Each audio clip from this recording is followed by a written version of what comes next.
Jim Furyk, 5 under, 66. Jim, an impressive and speedy round of golf. Talk us through what was working well today. Well, the putter, for one. Yesterday I felt like I hit a lot of good putts and struggled just kind of with the reads and had a lot of putts that weren't real definitive yesterday, and maybe breaking two different ways. Burned a lot of edges. And that really, I wasn't hitting the ball that well, so put a lot of stress on the putter to start with, and then I did knock a lot of putts in. So today I kind of got off to a good start. Made a good save at 2 with the putter, long putt at 3, pretty good long, good save at 5, pretty good putt at 6. Just saw some stuff go in, and long putt at 10 for eagle. So really, I think that took a little stress off the rest of my game. And when you see some putts going in, you feel like you can make a mistake here or there. The putter might clean it up, and I think just relaxing like that allows you to hit the ball a little better too. So it was nice to see some putts go in early and kind of keep the pedal down on that back 9. To go birdie 15 and 16, and hit a great putt at 17 that coulda, shoulda, and didn't left the first one at 18 short, but kind of rest of the day knocked in a 5-footer to kind of finish it off. So I hit the ball more solid today. I hit a lot more fairways. I put myself in good positions, and then the putter, it wasn't the most crisp or the most clean round, but the putter definitely was the story today, as it was yesterday, to be honest with you, just to the other way. Can you talk us through the eagle at 10?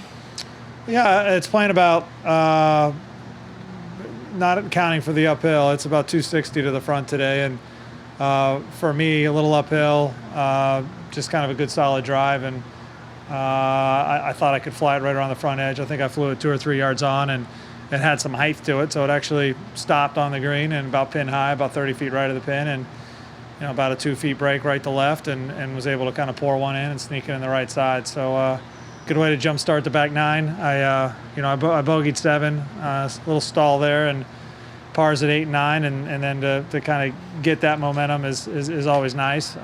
Didn't make another birdie until 15, but made some good putts at 15 and 16 as well. We're going to go on your right. What have you kind of learned throughout your career when you have a late round like that doesn't go well, and then you got a quick turnaround, easy, early tee time? It's the good news, bad news. The good news is you get right back out on the golf course, so you can kind of put it aside, go play golf, if that makes sense. Bad news is, you want a little time to kind of think about what went wrong and what I needed to work on this morning on the range. So I got up a little early this morning. I got to the range early. I was the first one out there, and wanted to make sure I hit some shots and kind of work through some things. I didn't like the way I drove the ball yesterday, and actually just I didn't like much about yesterday. I made some bad decisions. I didn't hit the ball very well. I thought I putted well. I just didn't make anything. But the good news is you get that quick turnaround. So you can, if you play a bad round in the morning and you have to wait till a late tee time like Thursday, Friday. Right.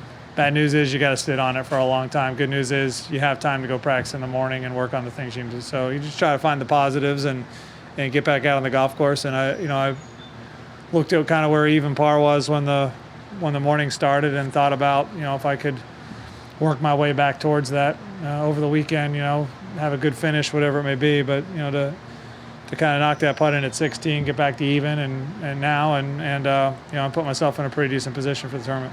Did you know where you stood the last couple holes yesterday with regard to the cut? Yeah, it was on all the boards. They had a projected cut up there. I wasn't sure how much I could trust it, so I was really hoping to get to 4, but kind of let my guard down at 18. I missed that little one. It was probably 2 feet, and just was hopeful when I went to the scoring tent that the lack of concentration there wasn't going to cost me, missing the cut and playing on the weekend, especially here close to home. Here on your left. Did you get a good night's sleep, and what was it you were working on the range this morning? Was it the driver? A little everything, really. I'd been just making some swings that I wasn't comfortable with, and didn't feel real consistent, and kind of had my dad with me. I actually aimed. It's kind of alternating, kind of draws and cuts, and working the ball a little bit more, and I'd hit a couple down the right side of the range with a draw, a couple up the left side of the range with a cut, and I did that with both my irons and my woods, and just trying to get some timing back and kind of get a feel where body and club. I just didn't feel like yesterday everything was working well together. I felt like my timing was off, my rhythm was off, and And getting out there and seeing shots and shapes for me kind of gets my rhythm and timing back. So just trying to figure that out and feel a little more comfortable with the 3-wood and the driver, because I didn't feel like I got those in play as well as I needed to. Right. Despite the relatively early hour, did you find a lot of people out there following you today? There was. Even on the first tee, there was a ton of people out, and great reception this morning, and really cool to come back to Pennsylvania and see all the folks. And kind of the crowds have grown. I thought we had a pretty decent crowd for as bad as the weather was on Thursday, but I kind of felt bad that I had a nice crowd yesterday and I didn't play very well and didn't really give them much to cheer for. So it was nice to get out there today and hit some good shots and shoot a good number. Thanks. To Brian on your right. Jim, what type of golf course will the leaders later today encounter, and maybe 1 or 2 holes that could have an impact on who's leading at the end of the day? Yeah, I think 10 could be significant just because of the opportunity. You could have a big turnaround there. Guys going for it. You could see a bunch of birdies. You could see some bogeys as well. I made a 2, so get on there and make a putt. There's some very difficult pins right now. The golf course is still receptive and the greens are receptive. So if a guy gets out there and is hitting good solid shots, you can go out and shoot a good round. I see it out there because of the conditions. I want no parts of this golf course right now firm.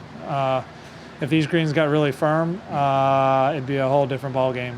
Even par would be an incredible score. Right. Some of the pins. Got one on the top shelf at 11. You could see some crazy stuff happen there. 12's no bargain. 13 is in a wow spot. And I played with Gavin Coles and he hit it like that. I had a 20-footer and I was trying to cozy it up there as much as I could. I was thinking if I hit a putt anywhere near his hybrid back there, it would be awesome. But that one is a wow. 16. That's a pin where you'll see some threes. If you get it on that little shelf, you got a short birdie putt. If you don't, you have a 70-footer, and you're going to see some 3s and 5s there. So I think you're going to see some big swings. 17's in a good spot. I mean, there aren't many flat spots on these greens, so I think the guy that has the most difficult job of the week is the guy who has to set the golf course up and put the pins on, because there's some greens like 16 that are massive, but there really aren't 4 pins on that green. There's 3. So kind of curious to see where he goes tomorrow. Yeah. He's covered all 3 so far. Well, great playing today. Thanks for your time. Appreciate it. Okay.